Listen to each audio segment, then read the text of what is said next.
चैतन्य महाप्रभु ने उस मृत शरीर की तरफ देखते हुए कहा, हे जीवात्मा, तुम वापस इस शरीर में आओ, तुम्हारी माता तुमसे बात करना चाहती है। और चैतन्य महाप्रभु के ऐसा कहने के कुछ क्षण बाद ही उस शरीर में हरकत हुई और वो मृत बालक उठ करके बैठ गया। उठते ही उसने चैतन्य महाप्रभु से हाथ जोड़ करके पूछा, मेरी कौन सी माता मुझसे बात करना चाहती है?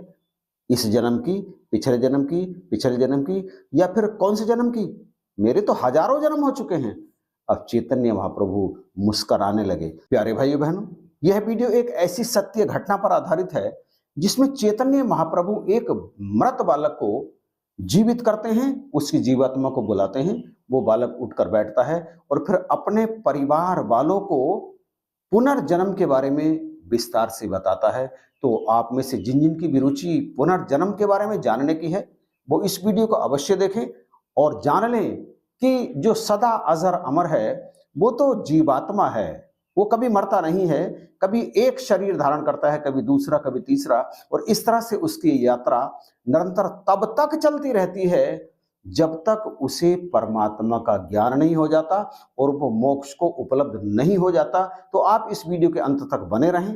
वीडियो में आगे बढ़ने से पहले मैं आपसे रिक्वेस्ट करूंगा कि यदि आप इस चैनल पर नए हैं तो प्लीज आप इसे अभी सब्सक्राइब कर लीजिएगा, और यदि वीडियो आपको पसंद आए तो आखिर में आप इसे शेयर भी करिए और इस वीडियो के बारे में अपने विचार कमेंट बॉक्स में अवश्य रखिएगा। तो चलिए चलते हैं वीडियो में आगे। चैतन्य महाप्रभु को भगवान का अवतार माना जाता है। वे भगवान संकीर्तन प्रतिदिन करते थे और आप में से कई जानते होंगे कि भगवान का कीर्तन करते करते वे उसमें इतने लीन हो जाते थे, इतने लीन हो जाते थे कि अपनी सुध-बुध तक खो देते थे। वे नृत्य करते करते गिर भी जाते थे। उनकी आंखों से पानी यानी अश्रुधारा प्रवाहित होने लगती थी। भगवान के संकीर्तन में वो इतने मग्न हो जाते थे। एक दिन वे अपने एक शिष्य श्रीवास पंडित के घर संकीर्तन कर रहे थे। भगवान के नृत्य में वे इतने मग्न थे, इतने लीन थे कि उनकी आंखों से अश्रुधारा प्रवाहित हो रही थी। उन्हें अपनी सुध-बुध भी नहीं थी और उनके साथ साथ जो शेष और लोग थे वो भी बड़े मग्न थे। अचानक पंडित श्रीवास जी को अंदर से अपनी पत्नी के हल्के हल्के रोने की आवाज सुनाई दी। वे चुपके से उठे, अंदर पहुंचे। पत्नी रो रही थी। उन्होंने अपनी पत्नी से पूछा, क्या हुआ? पत्नी कुछ नहीं बोली, बस एक तरफ को इशारा कर दिया। पंडित जी ने उस तरफ देखा जिधर पत्नी ने इशारा किया था। उधर उनका पुत्र पड़ा था, मृत। उसका देहांत हो चुका था। पंडित जी स्तब्ध रह गए, परंतु उस स्थिति में अपने ऊपर नियंत्रण रखकर उन्होंने अपनी होठों पर उंगली रख करके पत्नी से कहा, शांत रहो, अपने होठों को सिल लो। बाहर महाप्रभु संकीर्तन कर रहे हैं, वे प्रभु भक्ति में लीन हैं, आपके रोने की आवाज उनके कानों तक पहुंचनी नहीं चाहिए। ऐसा कहकर वे बाहर निकल गए। महाप्रभु संकीर्तन में लीन थे। एकाएक ही उनकी दृष्टि पंडित जी के चेहरे पर पड़ी तो उन्हें उस चेहरे पर विषाद दिखाई दिया। महाप्रभु ने एकदम से संकीर्तन रोक दिया, उनके पास पहुंचे, प्रेम भरे स्वर में बोले, पंडित जी कोई परेशानी है, कोई शोक है, बताओ। पंडित जी ने कहा, नहीं महाप्रभु, आप स्वयं यहाँ विराजमान हैं, और जब आप स्वयं यहाँ विराजमान है तो शोक की क्या हिम्मत जो वो यहाँ प्रवेश कर सके। सब कुछ ठीक ठाक है। परंतु महाप्रभु से कुछ भी छिपा नहीं था। नहीं नहीं, कुछ तो हुआ है, आप कुछ छुपा रहे हैं। छुपाओ मत, बताओ क्या बात है। कोई भी बात छुपाने की आवश्यकता नहीं है। अब पंडित जी बहुत उदास हो गए। उन्होंने महाप्रभु को सारी बात बता दी। चैतन्य महाप्रभु वहां से उठे और अंदर कमरे में पहुंचे जहां उनकी पत्नी बैठी थी और पुत्र की लाश रखी थी। चैतन्य महाप्रभु ने उनकी पत्नी को सांत्वना दी। अपनी पीठ पर महाप्रभु का हाथ रखा जानकर पंडित जी की पत्नी और जोर जोर से रोने लगी। उसे और जोर से रोता देखकर महाप्रभु ने सांत्वना देते हुए कहा, शांत हो जाओ, मुझे बताओ, तुम्हारे इस रुदन को शांत करने के लिए, तुम्हारे इस शोक को दूर करने के लिए मैं क्या यत्न करूं। अब उस मां ने कहा, मैं अभागी हूं महाप्रभु, आप तो यहां मौजूद हैं, मेरी बस एक ही इच्छा है कि मैं अपने पुत्र से एक बार बात कर लूं। महाप्रभु ने एक बार अपने नेत्रों को बंद किया और फिर कुछ क्षण बाद नेत्रों को खोलकर उस पार्थिव देह को देख करके कहा, हे जीवात्मा, तुम एक बार इस शरीर में लौट आओ, आपकी माता आपसे कुछ बात करना चाहती हैं। ऐसा कहकर उन्होंने उस पार्थिव देह पर अपना हाथ फिराया। प्यारे भाई बहनों, आप तो स्वयं जानते हैं कि चैतन्य महाप्रभु तो स्वयं भगवान के अवतार थे।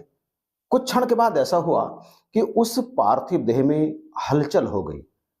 लेटी तो वैसे ही रही, वो देह उठकर बैठी नहीं, लेटी रही। उसके होंठ फड़फड़ाए, अंदर से आवाज आई, हे महाप्रभु, आप मुझे यह बताने का कष्ट करें कि मेरी कौन सी माता मुझसे बात करना चाहती है। मेरे तो अब तक न जाने कितने जन्म हो चुके हैं, हजारों हजार, मुझे स्वयं याद नहीं है कितनी माताओं का मैं पुत्र बना हूं। उनमें से कौन सी माता आई है जिससे मैं बात करूं। आप कृपया मेरे उस जन्म की माता का नाम बताने का कष्ट करें, तब मैं उस माता से बात करूं। प्यारे भाई बहनों, पार्थिव देह के होठों से निकले इन शब्दों को सुनकर वहां मौजूद प्रत्येक व्यक्ति स्तब्ध रह गया, आश्चर्यचकित, हतप्रभ। और उस बच्चे की ये माता, इसे सत्य का भान हो चुका था। हकीकत यही है कि ये समस्त जितने भी शरीर यहां हम सबको दिखाई देते हैं, ये सब जीवात्माओं के कारण हलचल कर रहे हैं। इनमें हरकत है जीवात्मा की उपस्थिति के कारण। जीवात्मा की उपस्थिति के कारण ही सारे कार्य देह के माध्यम से किए जा रहे हैं। सांस आ रही है, वो भी इस देह में जो जीवात्मा है उसी के कारण। नेत्र देख रहे हैं, कान सुन रहे हैं, मुंह से बोला जा रहा है, हाथ कर्म कर रहे हैं, पैर चलने का काम कर रहे हैं, और शरीर के अंदर मौजूद अंग जो हरकत कर रहे हैं, जो अपना अपना काम कर रहे हैं, वो केवल और केवल इसी कारण कर रहे हैं क्योंकि अंदर ईश्वर अंश जीव मौजूद है जो अविनाशी है। ईश्वर अंश जीव अविनाशी चेतन है, अमैल है और सहज ही सुख की राशि है। हमारा जो वास्तविक स्वरूप है वो वही है। उसी के बारे में श्रीमद् भागवत गीता में पार्थ को समझाते हुए भगवान कहते हैं, नैनम छिद्दंती शस्त्राणी।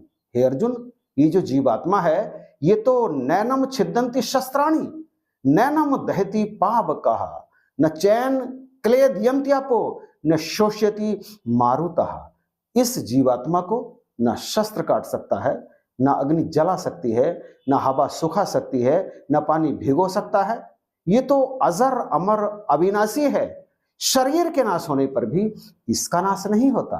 और प्यारे भाई बहनों, ये जीवात्मा निरंतर यात्रा कर रहा है, शरीरों में जाकर कष्ट भोग रहा है, कई बार सुख भी उठाता है, परंतु ये सुख दुख की यात्रा जो जन्म मरण के रूप में निरंतर प्रगति कर रही है, ये तब तक नहीं रुकती जब तक इसे अपनी मंजिल नहीं मिल जाती।